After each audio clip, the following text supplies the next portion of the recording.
Halo,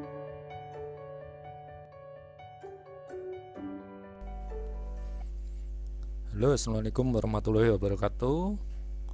Jumpa lagi dengan channel saya, channel guru kita. Terima kasih telah klik video ini.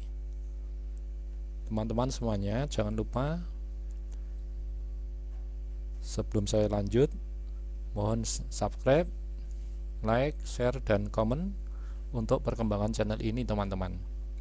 Baik, teman-teman semuanya, pada kesempatan kali ini akan saya bahas materi fisika tentang gerak lurus, yaitu gerak lurus beraturan. Teman-teman semuanya ingat kembali ya, apa itu gerak lurus ya? Gerak lurus atau gerak lurus beraturan atau GLB adalah yang perlu diingat bahwa GLB ya, ini memiliki kecepatan selalu tetap. Ini yang perlu diingat-ingat teman-teman ya. Karena kecepatannya tetap, maka tidak terjadi perubahan kecepatan, atau berarti delta V nya adalah 0. Karena tidak ada perubahan kecepatan, maka percepatannya atau A kecilnya, karena percepatan itu pengertiannya adalah perubahan kecepatan setiap waktu per T, delta V per T, maka percepatannya adalah 0. Ini yang perlu diingat teman-teman. Nah, karena kecepatannya selalu tetap, maka pada grafik hubungan kecepatan terhadap waktu ya, maka grafiknya adalah, ingat kembali teman-teman, grafiknya adalah garis mendatar ya. Kalau ke atas ini adalah sumbu V, kemudian mendatar ini sumbu T, ini misalkan sekon, ini meter per sekon ya.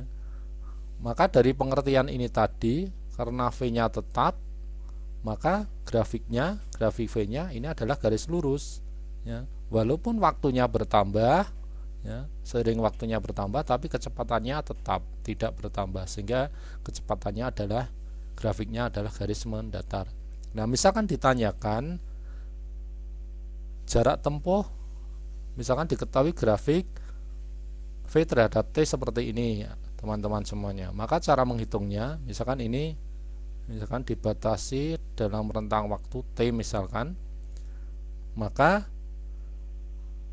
luas daerah di bawah grafik V dibatasi T ini, daerah yang di akhir ini tidak lain merupakan jarak tempuhnya teman-teman ya. Jadi jarak tempuh S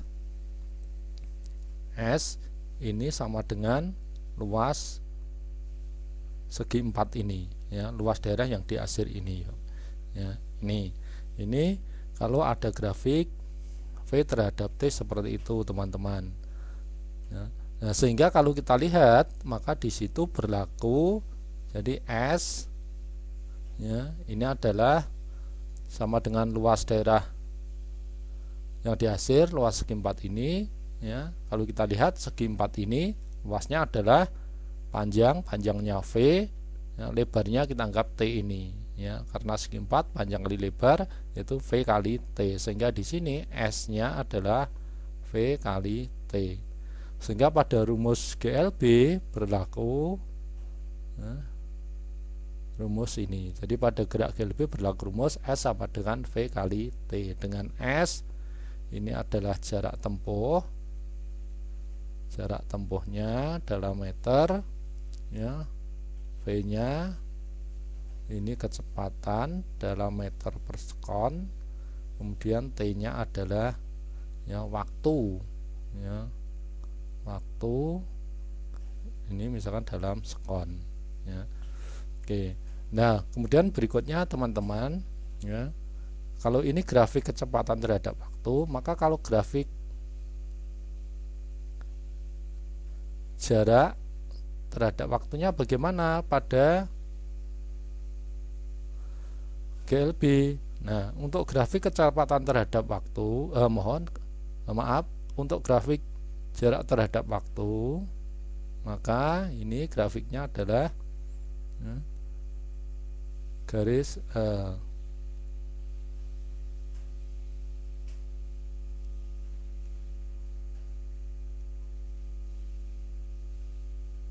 nah, jadi grafiknya adalah condong teman-teman. Artinya apa? Ya, jadi jarak ini berbanding lurus dengan waktu. Semakin waktunya bertambah, maka jarak tempuhnya juga semakin besar. Ya, ini misalkan saja pada saat T1, maka jarak tempuhnya misalkan S1.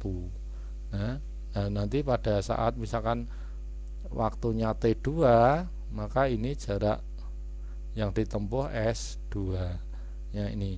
Kemudian kalau di sini misalkan kecondongan grafik ini sudutnya alfa di sini, ya, maka kita dapatkan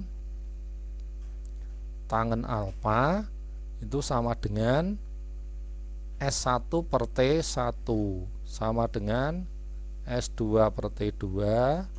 Nah, ini tidak lain, ya, menunjukkan kecepatan dari gerak benda itu. Nah, ini, ya, teman-teman, konsep GLB atau gerak lurus beraturan, teman-teman. Ya. Baik, contohnya, ya, kita ke soal misalkan, contoh soal, ya. Contoh soal. Contoh soal misalkan begini. Diketahui grafik, ya, kecepatan terhadap waktu misalnya, ya, ini V kesana waktu dalam sekon, ini kecepatannya dalam meter per sekon. Misalkan ada sebuah benda bergerak dengan kecepatan tetap 10 meter per sekon. Kemudian ditanya, ya, misalkan sampai 8 detik, ya, bergerak selama 8 detik misalnya, maka ditanya berapa jarak tempuhnya gitu, ya, berapa S-nya gitu, ya, berapa jarak yang ditempuh, jarak tempuh berapa selama 8 sekon ini. Maka dari keterangan ini tadi, teman-teman, bahwa luas daerah di bawah grafik V terhadap T itu sama dengan jarak tempuh.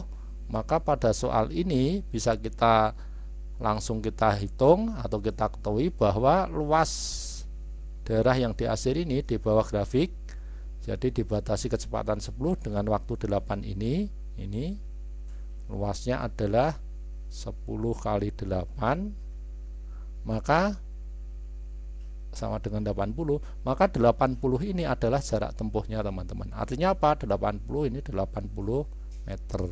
Jadi selama 8 detik benda yang kecepatannya 10 meter per sekon ini akan menempuh jarak sama dengan 80 meter. Demikian, teman-teman semuanya. Mudah-mudahan mencerahkan teman-teman, adik-adik semuanya tentang gerak lurus beraturan.